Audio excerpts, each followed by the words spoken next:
pessoas, tudo bem com vocês? Hoje eu vou falar dessa obra importante, Mensagem, de Fernando Pessoa. Esse livro foi publicado no ano de 1934. É um livro que possui 44 poemas, todos reunidos falando de personagens históricos importantes para a história de Portugal. Então, por conta disso, a gente já sabe que é um texto bastante nacionalista, é um texto de caráter nacionalista. Tanto é que, a princípio, ele iria se chamar Portugal, mas depois acabou optando por colocar mensagem, e há todo um sentido aqui dentro do livro, porque é uma mensagem que ele quer passar a Portugal, é uma mensagem que ele quer levar ao povo português.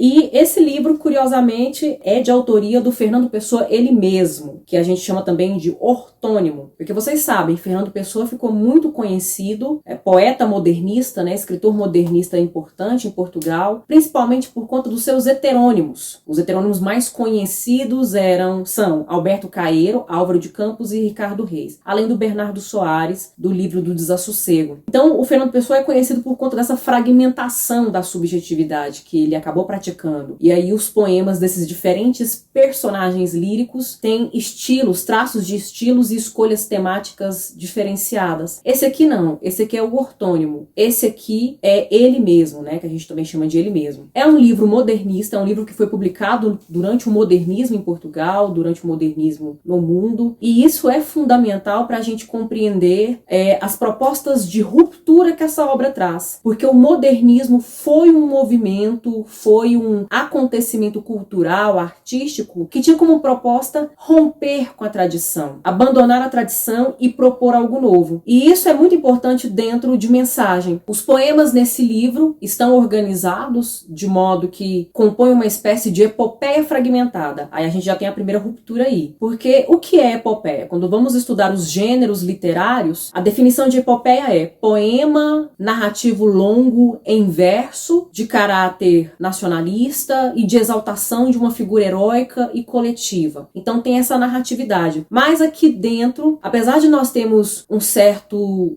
tom de exaltação de figuras históricas, essas figuras não aparecem única e exclusivamente de uma forma narrativa, como personagens caracterizados como personagens. Muitas vezes essas figuras falam dentro do texto, falam dentro do poema, então a gente percebe a subjetividade dessas figuras históricas. Esse nacionalismo, na verdade, não é objetivo, não é bem definido, claro, como a gente percebe nas epopeias tradicionais, o caso de Odisseia e Ilíada do Homero, por exemplo, ou de Eneida do Virgílio, mas a gente percebe aqui um nacionalismo místico, porque ele está relacionado a uma figura que acabou ocupando um lugar esotérico, um lugar sobrenatural dentro do imaginário coletivo de Portugal, que é a figura do rei Dom Sebastião, esse rei que foi para uma batalha, morreu em Alcácer Quibir no ano de 1578, mas o corpo nunca foi encontrado. E ele era um rei que propôs muitas novidades, foi um rei considerado muito próspero para Portugal, um rei que atuou num momento de relevância econômica, política para Portugal, num momento de sucesso das grandes navegações, ou pelo menos de manutenção desse sucesso, desse pioneirismo, mas como o corpo nunca foi encontrado, ele ficou sendo esperado. Havia esse quê de aguardar a volta de Dom Sebastião, como se ele fosse mesmo uma espécie de novo Messias. Ele era um outro Messias que viria para restaurar a glória portuguesa. E aí, no final das contas, acabou se atribuindo a ele um caráter sobrenatural, um caráter para além da condição material e física humana. Outra coisa importante nessa obra, que também é característica das epopeias, é o passado. Há uma predominância do passado aqui, mas diferentemente das epopeias clássicas, que narravam um passado mitológico, um passado muito remoto, um passado originário, da fundação das coisas, da fundação do mundo, aqui nós temos um passado recente, porque ele vai retomar o período das grandes navegações, Idade Média, parte do classicismo em Portugal. Então é relativamente recente a memória que esse livro traz. E também há um olhar que aponta para o futuro, olhar para o futuro no sentido de perceber uma retomada, o retorno da glória portuguesa durante esse apogeu das grandes navegações. O livro é dividido em 3 partes. A primeira parte é intitulada Brasão. Essa parte é mais voltada fortemente para o passado glorioso, para o passado das grandes navegações, remetendo remetendo à construção do próprio brasão de Portugal, inclusive até dividido, é subdividido em partes, né? Os campos, os castelos, as quinas, a coroa, o timbre, que são elementos que compõem essa memória nacionalista, essa memória heróica, esse brasão. Aqui as figuras históricas mais antigas aparecem com muita força. Já a segunda parte, intitulada Mar Português, há também um foco no passado, só que esse passado, muito mais do que ligado a figuras históricas, é ligado a questões relativas ao mar. O mar é um elemento muito caro e precioso para a cultura portuguesa, porque houve um tempo que Portugal brilhava. Portugal era o grande lugar, o grande império europeu. E faz referência aos grandes heróis que desbravaram mares, como Vasco da Gama, como Fernão de Magalhães e como Bartolomeu Dias, né? Uma das figuras mais importantes, porque ele foi o primeiro a conseguir dobrar o Cabo das Tormentas, que é a figura do gigante Adamastor lá nos Lusíadas de Camões. Então a gente tem até uma intertextualidade aqui também com os Lusíadas. Fernando Pessoa, inclusive, intitulou, né? Ele se intitulou, ele dizia que por conta dessa obra ele era um super Camões, né? A modéstia passou longe, né? Porque era um diálogo, uma retomada, mas também um a mais, algo mais em relação aos Lusíadas, porque apontava para o futuro, aponta para o futuro, projetava o futuro de Portugal. Então essa segunda parte aqui, a gente tem a referência ao mar. Já a terceira parte, intitulada O Encoberto, ela é voltada para o futuro e ela enfatiza principalmente a figura do Dom Sebastião, que seria esse Messias que ia construir o Quinto Império, né? Ia trazer o Quinto Império, Portugal um lugar destinado à glória, estava no destino de Portugal, no destino dos portugueses serem bem-sucedidos, serem vitoriosos, serem destaque. Então há essa leitura de caráter mitológico, né? De acreditar no destino, de pensar, de afirmar que Deus predestinou Portugal para ser a grande nação, o grande país, e quem conseguiria materializar isso seria a figura de Dom Sebastião, justamente por estar imbuído dessa carga sobrenatural. Inclusive em Portugal houve essa crença, né? O chamado sebastianismo, que é essa crença no retorno de Dom Sebastião, a figura muito sobrenatural, até espiritualizada desse rei. Nessa terceira parte, nós temos a presença forte de elementos irreais, elementos fantasiosos, elementos até que têm um teor sobrenatural, mais oculto, mais esotérico. Isso porque também o Fernando Pessoa tinha um gosto por essas questões, por esses temas. Ele fazia parte da Rosa Cruz, ele tinha interesse em astrologia, estudava questões do ocultismo, de esoterismo, isso tudo interessava muito a ele. Tanto é que isso aparece aqui, e essa terceira parte é muito recheada desses elementos, dessa interpretação. E aí, dessa forma, a gente tem até um distanciamento mesmo da epopeia tradicional. A epopeia tradicional tem também o caráter, o chamado maravilhoso, que o Aristóteles chama de maravilhoso, a presença dos deuses, de figuras imortais, de uma questão que está para além do mundo humano, do mundo físico, do mundo finito e mortal. Mas aqui isso aparece com um tom mesmo de esperança, há uma esperança, mas também aponta de forma muito realista os problemas de Portugal, né? Como Portugal estava no século XX, há um tom melancólico, sobretudo nessa terceira parte, um tom lamentoso, de apontar a uma decadência em todo esse processo político e econômico de Portugal. Desse modo, Mensagem acaba atuando como um livro muito simbólico, inclusive pela própria sugestão do título. É uma mensagem que precisa ser entregue a Portugal do futuro, para esse país do futuro. Então, há essa interpretação mítica e mística da história, há esse reconhecimento realista da decadência e há esse desejo, essa crença e até essa fé de que a hora vai chegar, a hora do português, a hora de Portugal. E essa voz aqui vem até com um certo clamor, né, um certo alarme para colocar essa nação em alerta e se preparar para as bem-aventuranças que estão por vir. E aí, quando eu falei que Mensagem é uma interpretação mítica e mística, convém falar um pouco sobre o mito, sobre a presença do mito aqui. Vários mitos aparecem aqui dentro, as figuras históricas são construídas também muitas vezes de forma mítica, mas nós temos três mitos aqui muito importantes. O primeiro é o mito do sebastianismo, o mito do Dom Sebastião, essa crença de que ele ia voltar, né? Virou até uma crença.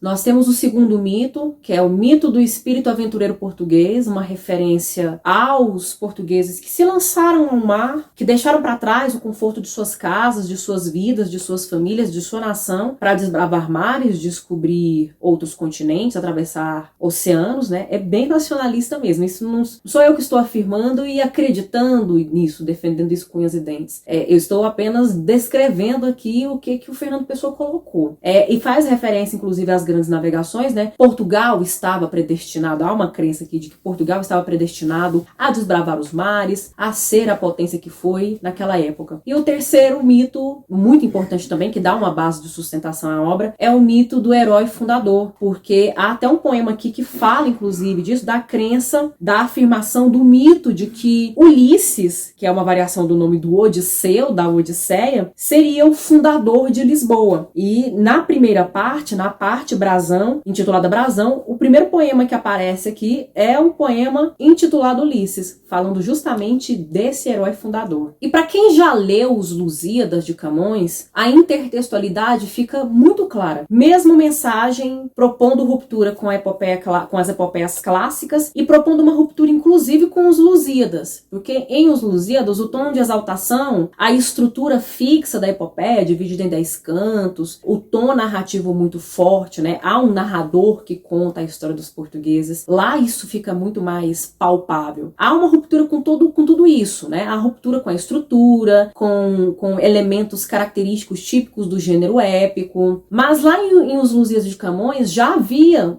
uma certa subjetividade também, um certo ar de melancolia, mais sutil, aqui fica muito mais evidente, aqui é mais forte, é mais palpável, mas há essa relação de diálogo, essa intertextualidade. Outra ruptura que a gente percebe aqui é em relação à linguagem. A linguagem muitas vezes se estrutura de uma forma mais apontando para o clássico, e aí fica muito forte para percebermos essa relação, essa referência que é feita aos Lusíadas de Camões, mas em outros momentos há certos trabalhos com a sintaxe, com algumas figuras de linguagem que apontam muito para o barroco. Tanto é, que não é por acaso, que tem um poema aqui intitulado Antônio Vieira. É um poema que faz referência a esse grande nome do barroco brasileiro e português, que foi o padre Antônio Vieira, escrevia os sermões. Então, há também essa proposta de ruptura, né? A gente tem ruptura temática por conta do tom, né?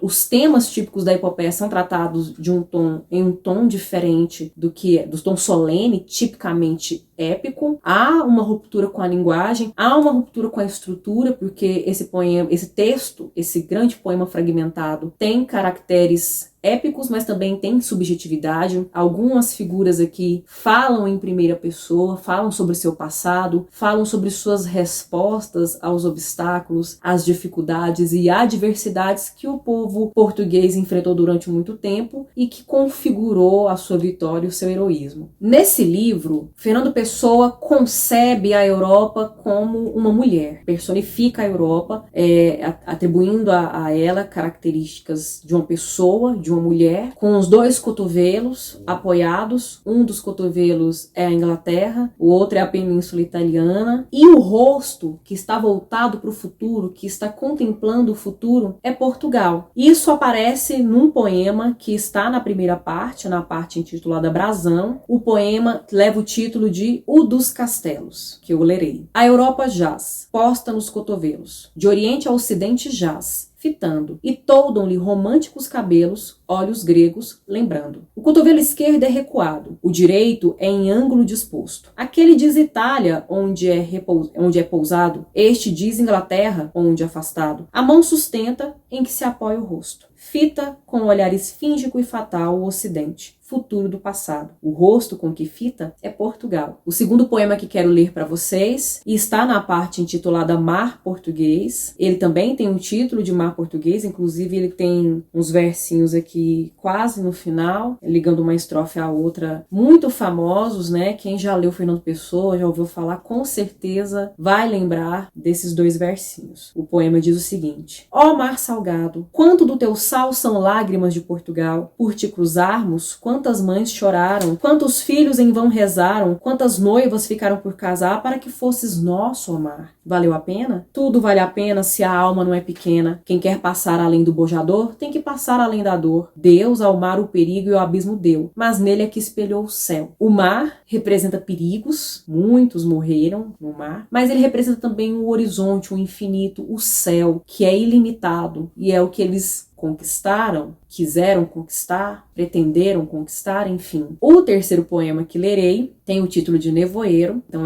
o título já aponta para essa atmosfera mais misteriosa, mais ideal, mais do âmbito do sonho, muito onírica, e faz uma referência também ao rei Dom Sebastião, ao futuro, deixa claramente marcado esse lugar da mensagem, né, que precisa ser passada para esse povo se atentar para o que vem por aí. Nem rei, nem lei, nem paz, nem guerra. Define com perfil e ser este fulgor baço da terra, que é Portugal a entristecer. Brilho sem luz e sem arder, como o que o fogo fato encerra. Ninguém sabe que coisa quer, ninguém conhece que alma tem, nem o que é mal, nem o que é bem. Que ânsia distante perto chora. Tudo é incerto e derradeiro, tudo é disperso, nada é inteiro. Ó Portugal, hoje és nevoeiro, é a hora. Esse aqui é o poema que fecha, inclusive, essa terceira parte e fecha a obra, fecha o livro, e tem esse caráter reticente. Quando ele afirma hoje és nevoeiro, falando com Portugal, termina com reticência e abaixo nós temos uma nova estrofe com apenas esse verso, é a hora, exclamativo, convocando mesmo, conclamando para essa contemplação, para esse futuro, esse olhar, esse rosto que fita o futuro e crê, né? Tem uma fé numa reconstrução do Quinto Império que está ligado ao espiritual, que está ligado ao destino, que está conectado a Deus, que está conectado ao mítico. Bem, pessoal, esse foi um comentário sobre Mensagem de Fernando Pessoa. Espero que mais do que instigar a leitura da obra, dialogar com possíveis interpretações, com compreensões que essa obra pode suscitar, seja também uma possibilidade de compreender o lugar que essa obra tem na história da literatura de língua portuguesa, da literatura portuguesa em Portugal, de fato, como ela retoma a tradição, mas como também está inserida no seu contexto de ruptura, e que sirva que possibilite, né, não só uma interpretação, mais uma interpretação, mas uma análise dos elementos estruturais, da linguagem e da proposta do projeto estético a que essa obra estava vinculada. Eu agradeço a atenção, eu fico por aqui. Até a próxima.